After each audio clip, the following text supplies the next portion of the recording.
Welcome sa Dries TV. Kung interesado ka sa ganitong news, huwag kalimutang isubscribe ang ating YouTube channel. Maraming salamat! Welcome po ulit sa ating panibagong update tungkol kina Kim and Paolo Abilino. Sa bawat update natin, tatalakayin natin ang mga pinag-uusapan sa mundo ng social media tungkol kina Kim and Paolo Abilino. Kaya naman kung hindi pa po kayo nakasubscribe dito sa ating channel nako, i-click nyo na po yan and isama nyo na din ang bell button.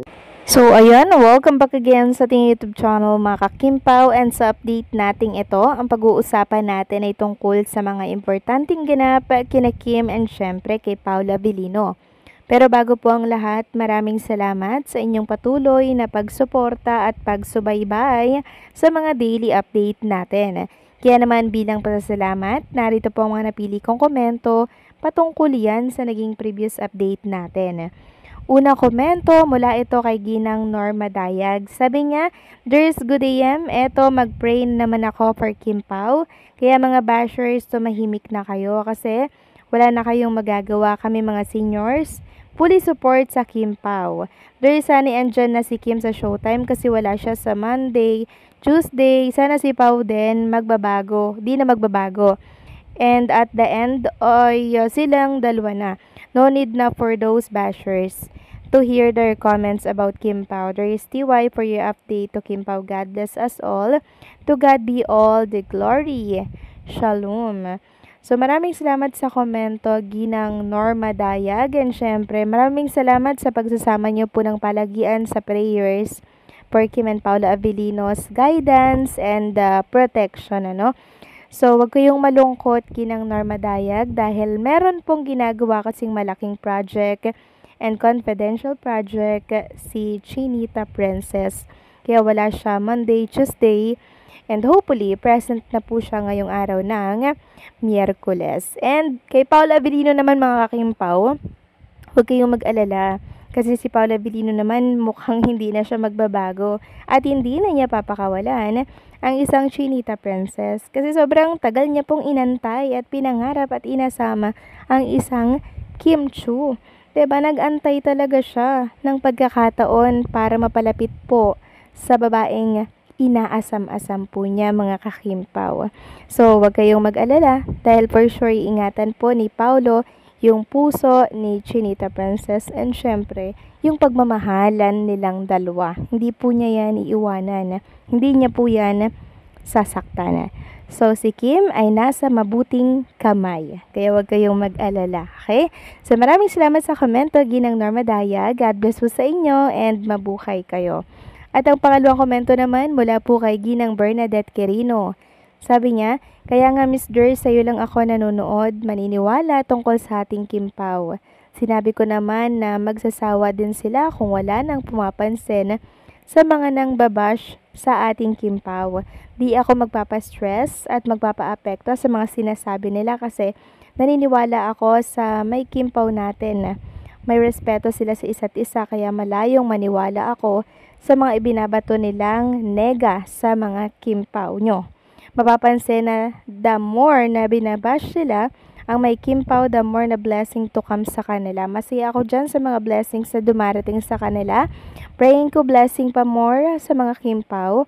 Thank you Lord, thank you Miss Dries, and God bless us all." Maraming salamat sa komento, Ginang Bernadette Quirino. So, deadman na lang tayo sa mga bashers. Dahil ang mga bashers na yan ay talaga naman pong kasama bilang isang public figure si Kim and Paolo. Konting porsyento lang din naman po ang mga bashers kaysa sa mga nagmamahal at sumusuporta kay Kim Chu na talaga naman pong milyon-milyon ang nagmamahal sa kanila. Yung bashers, baka hindi pa umabot yan ng 1%, baka ilang piraso lamang yan na kung saan binabayaran. 'Di ba, para batikusin si Kim and Paolo. So, hindi sila magtatagumpay. Dahil ang sino mang may hangad na kasamaan, hindi po yan magtatagumpay mga kakimpaw. So, good vibes lang tayo, good news lang tayo, at wag problemahin ang mga bashers. Okay? So, maraming salamat sa komento, Ginang Bernadette Quirino. God bless sa inyo and mabuhay kayo. So, ito na nga, pag-usapan na natin ang mga balita na nakalap natin sa araw na to ng Miyerkules. At ipiplex ko lamang sa inyo itong sinabi ni Paolo Abilino for Chinita Princess. Ano nga ulit yung sabi ni Paolo? Matagal na rin sa industriya si Kim pero I think never naman nasasana yung mga actors natin sa mga ganong klaseng eksena, but I hope she felt safe and I hope she was comfortable with me. So ito po sinare ng isang Kimpo page kahapon or kanina sa kanyang Facebook account. So, nakita naman natin yung resulta, di ba? Very comfortable si Kim sa kanya. And syempre, si Paolo Abilino, di ba? Mutual. Very comfortable sila sa isa't isa. And mas tumindi at lumalim nga po yung kanilang relationship dahil sa sobrang pagkakomportable nila sa isa't isa.